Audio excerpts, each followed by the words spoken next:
building a culture, this is where the culture has to be yours. You need to believe it, you need to sell it, and you need to demand it. The culture at Ohio State, I always had a vision and a dream that we would play fearless. We have three parts of the culture. And number one is, it's called relentless effort. The sound bite is 4 to 6, A to B. That's the length of a play, and everybody has a point A and point B. You go as hard as you can. The number two is called competitive excellence, and that's a John Woodenism, and that's, I want you to embrace, we're going to work harder than anybody else in America. And then the final piece is, it's called power of the unit, and it's love. The greatest form of motivation is the brotherhood. You have to walk in every meeting as if you're coaching Tom Brady, because if you go in there ill-prepared and babble, Tom Brady will shoot you down. Football is about love, it's about toughness, and it's about team. What's up, everybody? Welcome to Move the Six, presented by Castrol Edge. DJ Bucky with you, and we have a fun episode today, a special episode, because we got some big news this morning, Buck. Yeah, big news. It's really looking like Urban Meyer is about to go to the Jacksonville Jaguars, and so for us, it's something that we've talked about for a long time. Urban Meyer is a proven program builder. He's a guy who has a tremendous amount of success at the collegiate level, and even though he's making a transition from the college game to the pro game, and having multiple conversations with him over the years, just really believe in the culture builder that he is.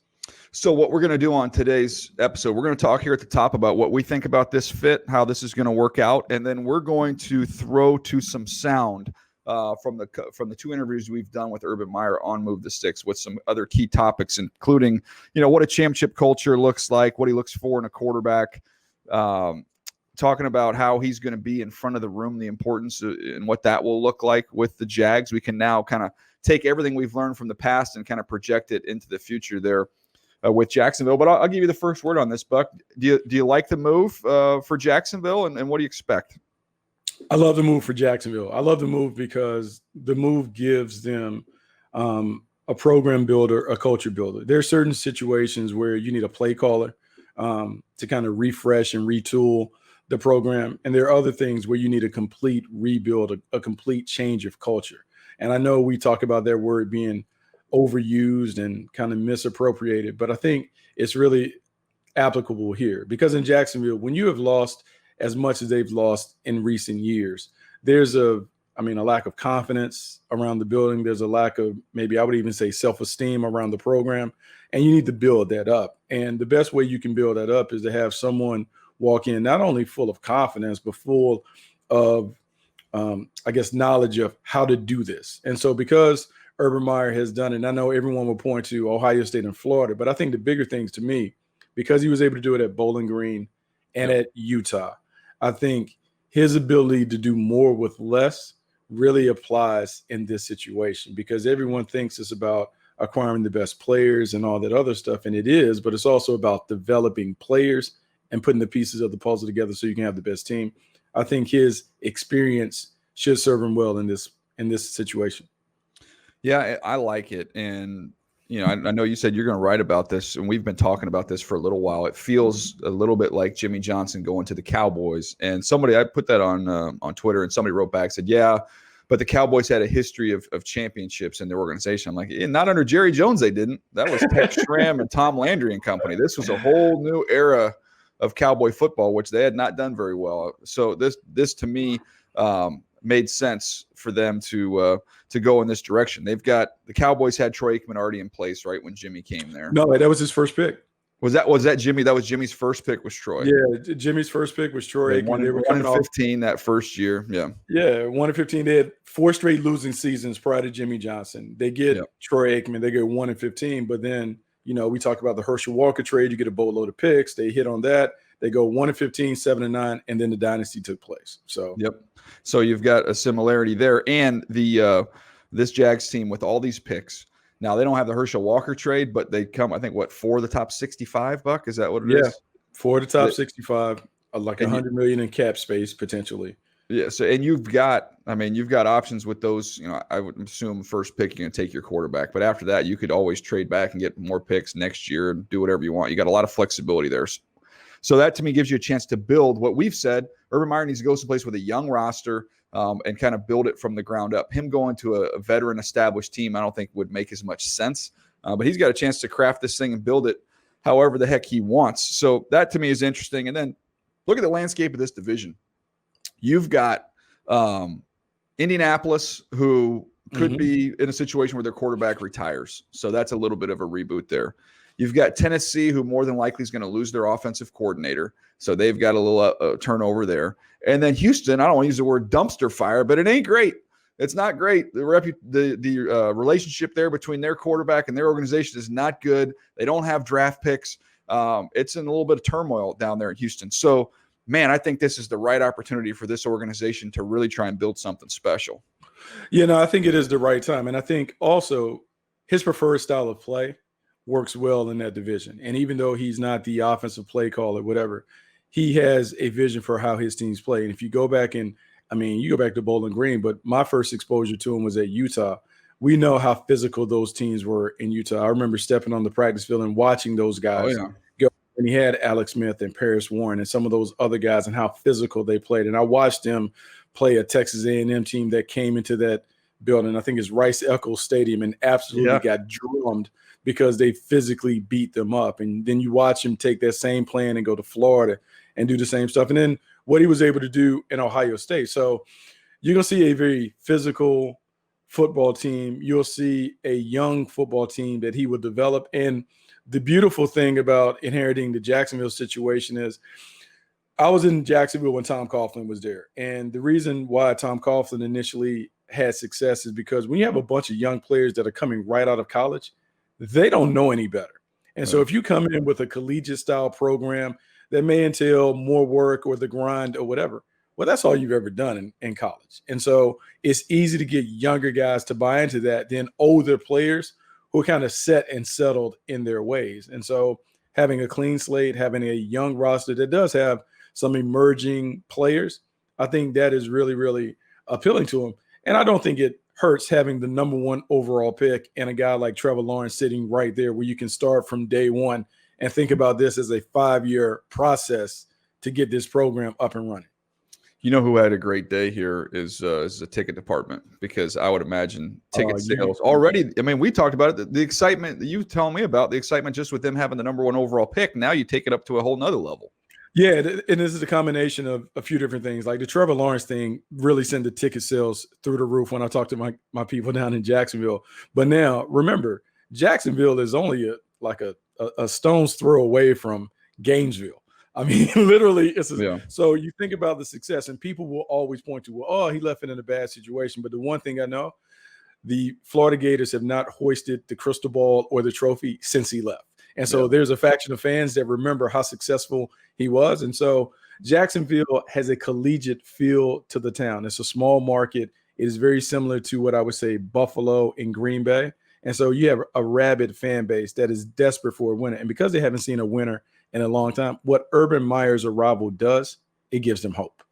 No doubt. Well, let's get to it here. Let's get to some of the answers to these questions we had for Urban Meyer when he joined the show over the last couple of years. We've had him twice. So the first one I want to get to here is a conversation we had. And we got a chance to ask him about what a championship culture entails. So here's his answer to that question. Well, it's a lot of work. It's something that I think is one of the most overused words in the English language. I don't think people understand it. To say that I really did, I did not as a young coach. And I think culture is everything. And I actually talk quite a bit on that. We teach a class in leadership. And so, for example, culture to me, I know there's many definitions. Culture to me is, what does your product or what does your team, what does your organization look like? What does it feel like? And what does it act like? And not necessarily when you're winning by 40 points against FAU. It's what's it look like in a rivalry game? What's it look like and feel like and act like on 4th down and 2, or in the stock market turns upside down? And culture it's got to be the vision of the CEO or the head coach, and you can't really you can't waver on your culture. So I think it's you look at all successful programs. I think that's one of the reasons why Ohio State is so successful. We built a culture that survives adversity, that survives early entry in the NFL draft, a coaching change. And I think culture is essential to, you look at the Patriots and you can say, boy, they got a great coach. They got a great players. Absolutely. That's true. But name someone who doesn't have a great coach and a great player. in the NFL. They're all great. The thing that makes the New England Patriots unique is their culture, developed by Bill Belichick, survives transition of players, survives injuries, and it's culture. Every place that you go, do you build the culture a little differently based on what the history of the program is, or is it something that is in you that you have a core set of things that you believe in and the program kind of follows to that? Well, what a great question, and I appreciate you asking, because these are, by the way, you guys are great. These are real. Sometimes I do interviews and it's like a clown show. This is really good stuff. We're trying to learn, Coach. So building a culture, this is where the culture has to be yours. First of all, respect what was there before. However, I'm going to give you the speech. You need to believe it, you need to sell it, and you need to demand it. So believe it. It has to be an objective truth. For example, if I walked in a place and I said, if we throw for more yards, then the other team will win. That's a lie. That's not true. The culture at Ohio State we built, I can go through it with you, it's time tested. It's built on objective truths. It's built on history. It's built on experience. And I can share that with you at the end. Then you have to sell it. We're in a world right now that back when I played, your coach said, do something, you did it. Not now. You have to sell it over. And we use social media. We use messaging, constantly selling our culture. And then there reaches a point with your staff and your players that you have to demand it. And if you're not living under our culture, you have to leave. And so it's believe it, sell it, demand it. The culture at Ohio State, I always had a vision and a dream that we would play fearless. And I've worked at so many places where the players were scared to make mistakes. And so my first part, we have 3 parts of the culture. And number 1 is it's called relentless effort. The sound bite is 4 to 6, A to B. That's the length of a play. And everybody has a point A and point B. You go as hard as you can. If you make a mistake, no problem. But that's a soundbite that I know our players had constantly going through their mind during the course of the game is, I don't care if I make a mistake. You go as hard as you can. And I've had, I've been criticized. Some of our teams have had penalties over the years. And I would be okay with penalties as long as it was non-effort related. Now, stupid penalties I had a problem with. But if you're going to go as hard as you can't say, but don't make any mistakes, because then players in conflict. The number 2 is called competitive excellence, and that's a John Woodenism, and I want you to embrace, we're going to work harder than anybody else in America. And I don't want you to complain about it. I don't want you to worry about it. I tell them in recruiting that you are going to be rewarded in the NFL most likely, and we're going to win. Just do what we ask you to do. It's going to be the most miserable, hard stuff you've ever done, but embrace it. And then the final piece it's called power of the unit. And the greatest form of, I use the word inspiration instead of motivation, because motivation is short-lived. Inspiration is long-lived and sustains. And it's love. The greatest form of motivation is the brotherhood. And that's used in the special forces, that's used in the best forms of corporate America. And the best teams and the best units are those that love each other and care about each other. So that's the culture of Ohio State. DJ, it's funny hearing him talk about that and talk about different spots and how you come in. But I think the one thing that is apparent is that you absolutely understand that he knows exactly what he's doing. He knows exactly what he wants and what he's going to demand from his team. And I think it's really, really important. It's important when you're building a program to have a plan, to have a blueprint, to know when you need to deviate from it. But I think the one thing that you get from those conversations, he knows exactly how it's done. And when he mentioned a tried and true, a proven formula, I think that's really, really important. Yeah, sometimes I think we can look at things and say, is this the right plan or the wrong plan? I think the important thing is you have a plan. And he has a map. He has a plan of what he wants it to look like. Now, we'll see, is it all going to work? And we're both optimistic about it. None of us know. We don't know for sure. But I do know he goes in there with a map and a plan here for what he wants the Jacksonville Jaguars to look like. So we'll see how that all comes together. Yeah, it's funny because having played in Jacksonville and been associated with the Jaguars for a long time, I can tell you when Tom Coughlin came in with that collegiate feel, he did have a plan. And the one thing I can give him credit for is he built a winner. This was a franchise that was very, very competitive under his watch, went to playoffs, and it was a hardworking franchise that was tough and detailed and disciplined and all those things. I think with Coach Meyer going back or coming in, I think he would put in a program or a culture that's similar, but in his own image. And I think it's important because I think the fans around Jacksonville certainly understand what it looks like when it's been successful. And I think the familiarity of that collegiate feel will encourage a lot of people that support the franchise and the team. Well, we talk about culture. There's something else that's going to be very important and instrumental to his success. And this was the next topic we brought up with Coach Meyer. The quarterback position, as you know, is the hardest one for us to scout. Each and every year, you think you've got it figured out, and you don't. So I'm always trying to figure out what guys have done well and figure out what they're looking for. We've asked all kinds of players, coaches, GMs, etc. And I remember I actually listened to one of your, I think it was a post-recruiting press conference, and I pulled out my pen because somebody asked you the question about what you looked for in quarterbacks, and I had competitive spirit, toughness, leadership, intelligence, and get out of a bad play. Now, the first four are pretty universal that you hear from a lot of different people. The last one, with the way the game is played today, I thought was fascinating. Can you just kind of expound on that and what you have to be able to do to get yourself out of a bad play? Sure. I feel very strongly about that. We actually did a show on Fox about that. And it's amazing to me in the NFL that you have all this available information and you make a mistake on drafting a quarterback.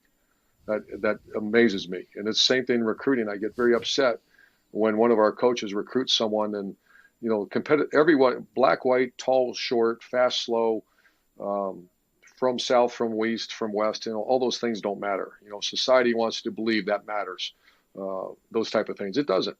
Can you get your job done? And do you fit these qualities? So, for example, every great quarterback we had was the most competitive guy on the team.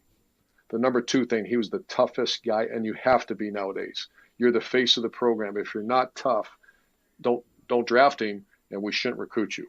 Number three is, are you intelligent? This is a complex game. You have to not only choreograph 10 guys on your offense, but you have to understand what the defense is doing. Are you lead? Can you raise the level of people around you, the play around you? If you can't, I know you throw the ball well, but you can't play here, because the quarterback's the most unique position in all of sport. You have to be a leader. I've had quarterbacks say to me, I'm just not vocal, coach. I'm not a great leader. And I'm like, okay, well, I know you throw the ball well, but you're not playing. You can't play. And then the final piece is, it's not get out of a big play, because it's that falls under intelligence. It's just, can you extend a play? And that's going from, I think Roethlisberger is one of the greatest I've ever witnessed in the NFL. That son of a gun can make something out of nothing. And every great quarterback, Drew Brees to Russell Wilson to, I just was at the Chargers game and watching Rivers, unbelievable. He's got an awkward throwing motion. Notice I never said anything about how you throw the ball. There's been how many busts in the NFL of guys that can throw the ball well, but they can't have those other five qualities.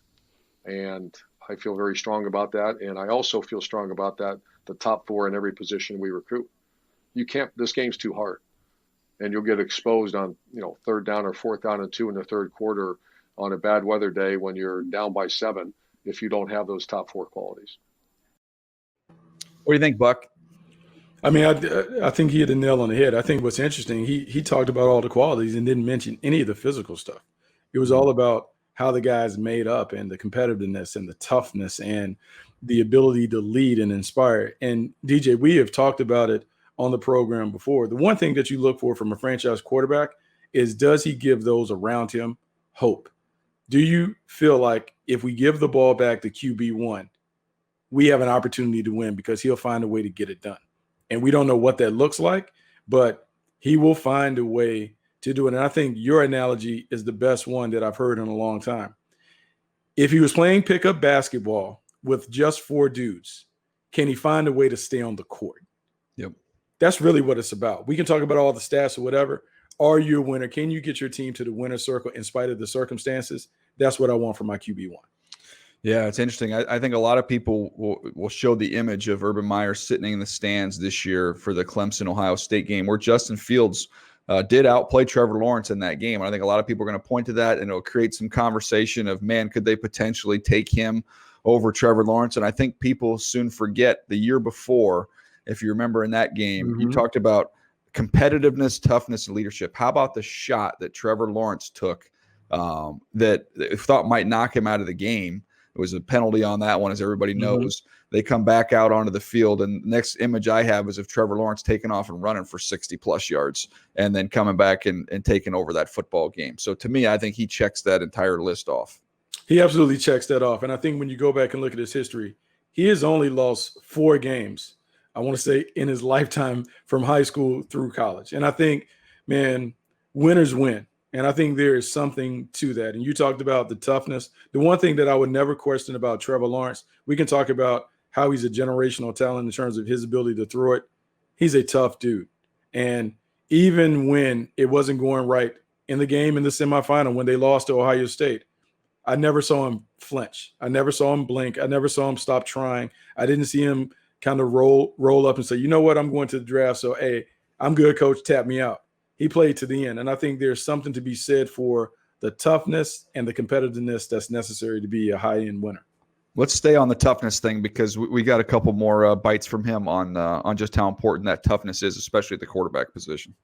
What is it about when you're thinking about Urban Meyer style of ball and the toughness part of it? Why is toughness so essential to being able to win in this game?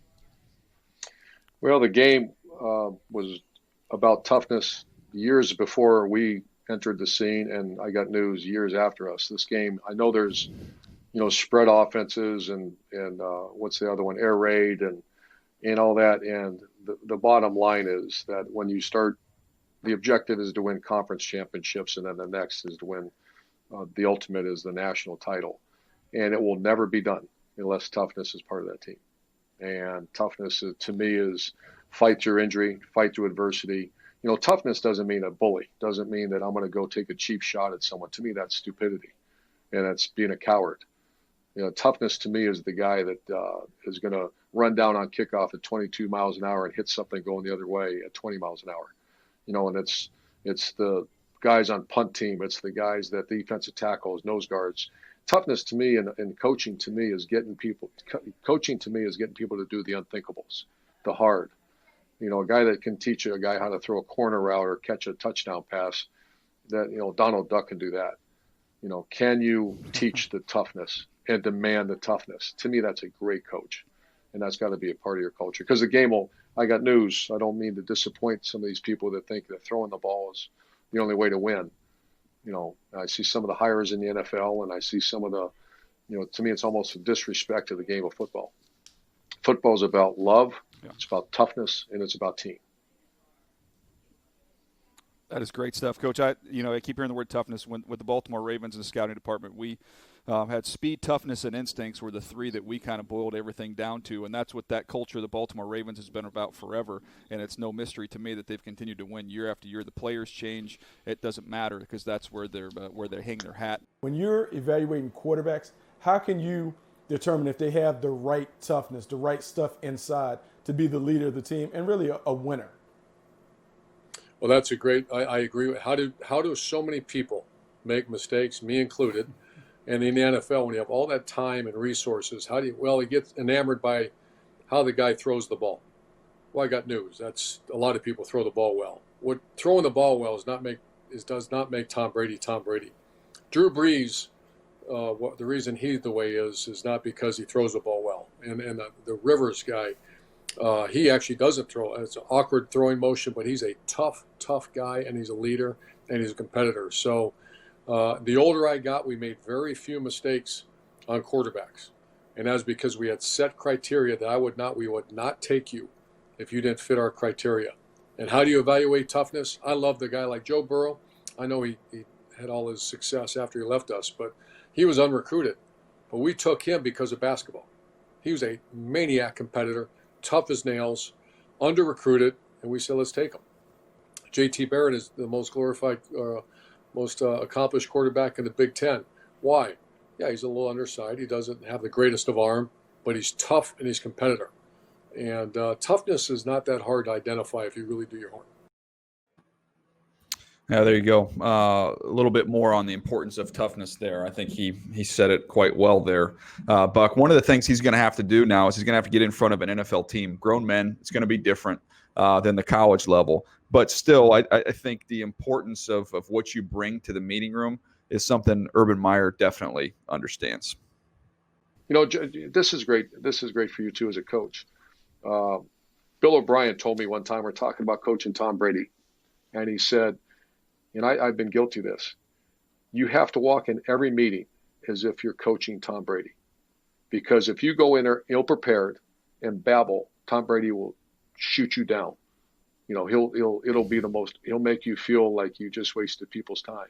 And so many times as a coach, you're not prepared for your meeting, you dumb it down, and then all of a sudden, and I've done it. I walked out of the meeting so upset at myself that I said, that was not a great meeting because something came up and I had to go speak somewhere, I had to go do something. So your time in front of that team, coach, that you can't devalue that.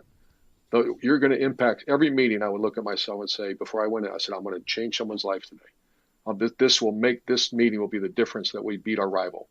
And so after talking to Tom O'Brien, I would just challenge my coaches all the time. And I'd walk into meetings and say, that was a good one or that was not a good one. And you have to, and I'm challenging you, coach, as a head coach of the high school, you realize that there's some 16-year-old in there, you're going to change his life. And if you look at that, you imagine how good that meeting's going to be. Yeah. If you know there's 4 people in that I'm not only going to change his life on the football field, I'm going to make him a better husband and father today. Tell me how you're going to react to that. You're going to attack that meeting like it's the last meeting you'll ever have. I think some people don't look at it that way. Yeah, I think it shows you the intensity and the detail there that you're going to get from Coach Meyer there, Buck. Yeah, I think the attention to detail is everything. And I think when he stands in front of the team for the first time, I think it is giving him that level of respect, giving him that setting the high standards that he wants and making sure that each and every day he stands before the team, that he conveys not only that he knows exactly what he's doing, but he has that confidence. Because coach to players, much like being a parent, your kids are looking to you to kind of set the table, and they get their confidence from you and how you handle adversity and deal with those things. And so it's just really important that he sets the table from the jump, and each and every day he walks it like he talks it. No doubt. All right. We mentioned briefly earlier about how there's going to be adversity coming his way at the NFL level. And we had a chance to ask him about the adversity teams have been dealing with this year. When you think about the pandemic and all the other the social issues, social justice issues in this country, there's a lot of things to deal with this year in terms of adversity. So we had a chance to ask Coach Meyer about how you overcome that. Somewhere along the line, you have to deal with adversity. And so you talk about being a program builder. What have you learned about helping teams overcome adversity so they can get to the mountaintop? Well, I've been talking about this lately, and there's a huge difference between motivation and inspiration. Motivation is something and this is just me speaking. There might be some disagreements out there. Motivation is a tool in the toolbox. It's something that's very powerful, yet non-sustainable. And the qualities of motivation are love, fear, and hate. And as a coach, for example, 4th down and 1 against a rival in overtime, I'm going to use them all. I'm looking for just a short burst, immediate ounce of energy that can get us through this. And I'm going to use everything. I'm going to get them to love me. I might get them to hate me. I might threaten their scholarship by the fear. Yet those are all love or fear and hate are non-sustainable. However, motivation or inspiration is all about sustainability. It's transformational. And the two qualities of inspiration are love and ownership. And so you talk about how do you overcome adversity. In my mind, there's only one way. You better own it and you better love each other, or you're going to fail. And all the other things, I just got done talking to a team. A team comes out in a new black helmet, and boy, they're excited about their new uniforms or their throwback uniforms, or the crowd gets behind them and they're playing off. That's a motivated team. That's non-sustainable. That's at some point, that's going to fail. The inspired team, the team that owns it, and they love each other, those are the ones you don't want to play because you're in for a 4-quarter battle. There's unprecedented obstacles right now for coaches and for programs at the college level and the NFL level. But with those obstacles, also there's some opportunities there. If you put your head coaching hat on at the NFL level or the college level, what opportunities do you see that exist right now in this unique time that we're living in? Well, when adversity strikes, which we are in adversity, when you lose a Nick Bosa, we lost Nick Bosa 1 year. He didn't play the whole season, and we still went 13-1 and went to the Rose Bowl. When adversity strikes, that's when leadership and culture get exposed. And in corporate America, at the end of this virus, whenever this is, you're going to see companies that are bankrupt. You're going to see organizations that fall apart. And it's not because they have, they're selling default equipment or whatever. It's because they had a tough culture and tough leadership that didn't survive it. You're going to see college football. Some teams are going to blossom from this. Some teams will come out stronger than they've ever been. Other teams will fold. And it's not because of talent. It's because of culture and leader. What is your culture of your organization, and how strong is your leadership? And I got just something to add about that. If you can't tell me your culture, then you don't have one. And I challenge coaches all the time with that before I speak to the team or their staff, or even in corporate America. If I'm giving a speech, I'll say, well, tell me what your culture is. And I can tell if it's crickets or they start getting nervous. I often help them and say, you don't have one. Because if your employees or if your players can't tell us what's expected, you have no culture. You can say it's important, but you don't have one. Yeah, I think he's going to know again, Buck. I don't know. We don't know if it's going to work. We're optimistic that it is going to work. We do know is that there's a plan in place. There is a plan in place. And I think of all the things that we did in terms of the questions that we asked him, I think that last part of it is essential, because everyone is going to wonder, because he hasn't lost a lot of games, when it gets bad in Jacksonville, if he gets off to a 3, 4, 5 game losing streak, how is he going to handle it? And I think his answer really gives us confidence that he's going to be able to endure. He said, during adversity, your leadership and your culture will be exposed. And so I think for him, and the reason why I believe this hire was important, it was about building a culture, building a program. And so if he builds the right culture, regardless of how it starts out, I think the Jaguars will come out on the other side, and I think they will be better for it because of his arrival and what he gives that franchise. Last thought from me, it'll be interesting to see who he gets on his staff. I think it's important he gets some NFL guys. He might bring some college guys. We'll see if he gets Larry Johnson, one of the best defensive line coaches in the country, to come from Ohio State. We'll see if Mickey Marotti will join him, one of the best strength coaches out there. But he's going to have to get some NFL guys as well. So who does he build on his staff? And then as we look forward to free agency, I think you're going to see a couple former Buckeyes come in there that can echo his message. Guys like Curtis Samuel, who are free agents. We've got Raekwon McMillan, Malik Hookers is out there, Corey Linsley from the Packers. So I think you'll see him try and bring in a couple guys that can that know him and know his message. Yeah, I think that'd be important. But I think the bigger thing will be, and I think Pete Carroll benefited from this when he went to Seattle, his ability to not only know those guys that were Buckeyes, but the top players around the country during the recruiting process. He will know them. I think he will bring some of those guys on board because he did get down the road in the recruiting process and they were his kind of guys. I think that fit will be important. Look, man, it comes down to player acquisition and player development. I think he will find a way to acquire the right players. And I think the most important part is when they get a chance to get on the grass, can he develop the players? I'm confident that he and his staff will develop the players. And I think you will see a very competitive team in Jacksonville in a few years. Yep, it's going to be fun. We just devoted a whole episode to the Jacksonville Jaguars, so that shows you it's going to be fun. Hope you guys have enjoyed it. A little insight there into what you can expect with the Jacksonville Jaguars and their new head coach, Urban Meyer. I want to thank Nabil for putting this whole thing together today. Worked really hard, had this all ready to roll, so appreciate him and all his hard work. That's going to do it for us today. We appreciate you guys. We'll catch you next time right here on Move the Sticks, presented by Castrol Edge.